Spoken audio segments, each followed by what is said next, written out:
हर माह आने वाला प्रदोष व्रत भगवान शिव की कृपा पाने का सबसे बड़ा दिन होता है। शुक्रवार को पड़ने वाले व्रत को शुक्र प्रदोष व्रत कहते हैं। इस दिन किए जाने वाले प्रदोष व्रत से सुख, समृद्धि और सौभाग्य का वरदान मिलता है। प्रदोष व्रत की पूजा शाम के समय प्रदोष काल में की जाती है। यह प्रदोष सूर्यास्त से लगभग 1 घंटा पहले का समय होता है, जो प्रदोष काल कहलाता है। धार्मिक ग्रंथों के अनुसार प्रदोष व्रत करने से भगवान शिव शंकर की पूर्ण कृपा प्राप्त की जा सकती है। इससे जीवन में किसी प्रकार का अभाव नहीं रह जाता। इतना ही नहीं, समस्त आर्थिक संकटों का समाधान करने के लिए प्रदोष व्रत अवश्य करना चाहिए। इस व्रत के प्रभाव से हर तरह के रोग दूर होकर बीमारियों पर होने वाले खर्च में कमी आती है। भगवान शिव को ज्ञान और मोक्ष का दाता माना जाता है, अतः अध्यात्म की राह पर चलने वाले को प्रदोष व्रत अवश्य करना चाहिए। प्रदोष व्रत की कथा के बिना प्रदोष व्रत अधूरा होता है, इसलिए प्रदोष व्रत के दिन प्रदोष व्रत की कथा अवश्य पढ़ना या सुनना चाहिए। आज की वीडियो में हम श्रावण मास के कृष्ण पक्ष के दिन पड़ने वाले शुक्र प्रदोष व्रत की कथा सुनेंगे। शुक्र प्रदोष व्रत 14 जुलाई 2023 को रखा जाएगा। वीडियो में आगे बढ़ने से पहले चैनल को सब्सक्राइब नहीं किए हैं तो चैनल को सब्सक्राइब कर ले। शुक्र प्रदोष व्रत की कथा।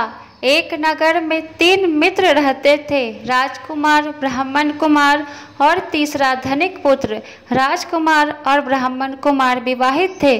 धनिक पुत्र का भी विवाह हो गया था, लेकिन गौना शेष था। एक दिन तीनों मित्र स्त्रियों की चर्चा कर रहे थे। ब्राह्मण कुमार ने स्त्रियों की प्रशंसा करते हुए कहा, नारीहीन घर भूतों का डेरा होता है।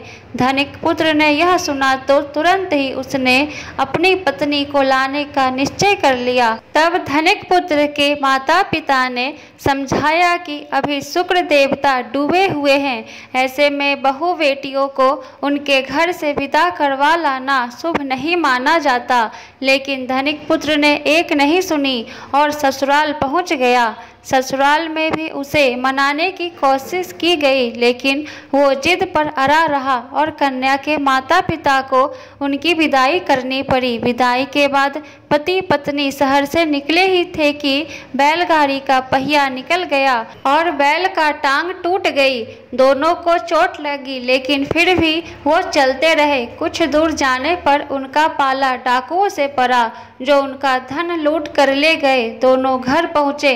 वहाँ धनिक पुत्र को सांप ने डस लिया। उसके माता पिता ने वैद्य को बुलाया तो वैद्य ने बताया कि वो 3 दिन में मर जाएगा। जब ब्राह्मण कुमार को यह खबर मिली तो वो धनिक पुत्र के घर पहुंचा और उसके माता पिता को शुक्र प्रदोष व्रत करने की सलाह दी और कहा कि इसे पत्नी सहित वापस ससुराल भेज दे। धनिक ने ब्राह्मण कुमार की बात मानी और ससुराल पहुंच गया, जहां उसकी हालत ठीक होती गई। यानी शुक्र प्रदोष के महात्म्य से सभी घोर कष्ट दूर हो गए। इस दिन कथा सुने अथवा सुनाए तथा कथा समाप्ति के बाद हवन सामग्री मिलाकर 11 या 21 या 108 बार ओम ह्रीं क्लीं नमः शिवाय स्वाहा मंत्र से आहुति दे। उसके बाद शिवजी की आरती तथा प्रसाद वितरित करें। उसके बाद भोजन करें। कहा जाता है कि शुक्रवार को प्रदोष व्रत सौभाग्य और दाम्पत्य जीवन में सुख समृद्धि भर देता है। यही कारण है कि आज के प्रदोष व्रत को काफ़ी खास माना जा रहा है। शुक्रवार के दिन पढ़ने वाले इस प्रदोष व्रत से सुख समृद्धि मिलती है।